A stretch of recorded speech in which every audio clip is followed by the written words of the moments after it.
et en tant que j'ai été pendant 4 à 5 années l'attachée de presse du président Pascal Lissouba. Avec vous, nous allons parler du système éducatif congolais et de votre vie en politique. À savoir, vous êtes journaliste de formation. Avez-vous une formation en éducation? Oui, la formation dans le cadre du système éducatif, ce n'est pas en tant qu'enseignante, mais en tant que chef d'établissement. Le chef d'établissement, c'est celui qui coordonne. Quel regard avez-vous sur le système éducatif congolais? Cela t'en va point nommer votre question. Le chef de l'État, depuis près de 2 ans maintenant, nous sommes dans la seconde année qui est décrétée année de l'éducation. En 2013, oui. Qui d'ailleurs, les résultats en bac étaient catastrophiques pour certains. Vous savez, il y a deux observateurs. explications. Qu'est-ce qui n'a pas marché? Il y a 2 explications, si vous permettez. Il y a 2 explications. N'oubliez pas, je tiens d'abord à rappeler que nous étions leaders en Afrique centrale en ce qui concerne tout le système. Dans les années 70. Laissez-moi évoluer, s'il vous plaît. En ce qui concernait d'abord le système éducatif, nous faisions pâlir un peu tout le monde. Les grands noms de l'Afrique centrale sont passés sur nos bancs ici. Ensuite, nous avons eu un problème de remise à niveau, non des encadrants simplement, mais de l'aspect aussi pédagogique. La guerre étant arrivée, mais la guerre, c'est en 97. Laissez-moi terminer. Vous savez, lorsque vous engagez une guerre, je n'ai pas envie d'aller sur ce terrain avec vous, pour remettre en place les équilibres fondillés. Vous ne m'avez pas laissé poursuivre mon propos. J'aimerais quand même pouvoir... Donc, madame, je voulais dire, la guerre c'est en 97. En 2016, les enfants de 97 vont voter puisqu'ils auront 18 ans. Vous ne pensez pas que nous bâtissons notre pays sur la culture des excuses? Ce n'est pas une excuse. Maintenant, je pense qu'effectivement, ce système éducatif mériterait qu'on ait un plan Marshall.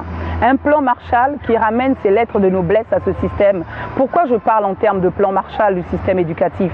Parce qu'il faut réformer non seulement les manuels scolaires, mais les éducateurs et les enseignants, donc les référents, qui doivent emmener les apprenants, les élèves, à élever le niveau. Mais c'est ce qu'on essaie de faire. Il y a des forums, il y a des formations de recyclage, mais ça ne marche toujours pas. Ce n'est pas en termes de système éducatif. Ce n'est pas en termes, selon moi, de formation ponctuelle. Je ne jette pas la pierre sur le système, sur les différents ministres qui ont occupé ce département encadrant. Maintenant, qu'est-ce qu'il faut faire de tous ces étudiants qui sont diplômés, mais qui ne sont pas qualifiés? Mais là aussi, vous touchez du doigt le problème que nous avons. Nous avons aujourd'hui des formations en inadéquation avec le marché de l'emploi. Vous avez des étudiants qu'on a mal orientés ou qu'on a orientés énormément dans des secteurs qui ne recrutent pas. On a mal formés aussi. Bon, certainement, ça c'est encore un problème de plus. C'est pas de leur faute. Est construit sur 12 hectares. Pourquoi? C'est énorme. Mais c'est pas énorme, moi, aujourd'hui. Vous pensez que le Congo n'investit pas dans le système humain? Ben, écoutez, nous touchons du doigt la formation depuis tout à l'heure. Nous parlons de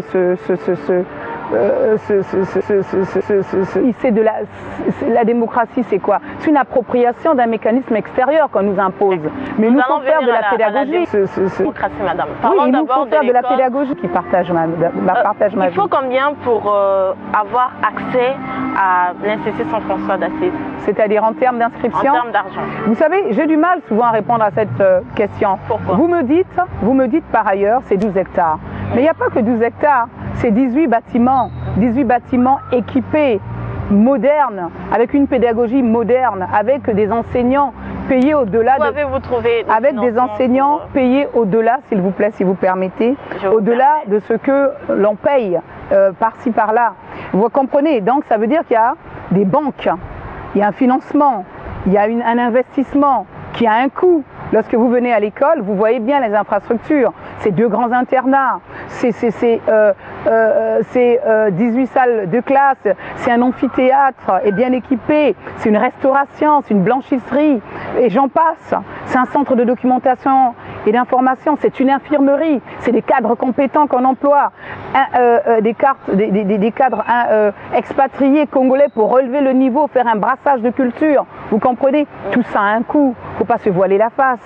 Mais au-delà de ce coût, moi ce qui me fait mal souvent, c'est de voir les nationaux, sans pour autant faire du nationalisme, que je pourrais revendiquer, envoyer les enfants à l'étranger, couper de l'affection familiale, à des prix, je ne vous dis pas, envoyés dans des écoles étrangères ici, ça n'a pas l'air de les déranger.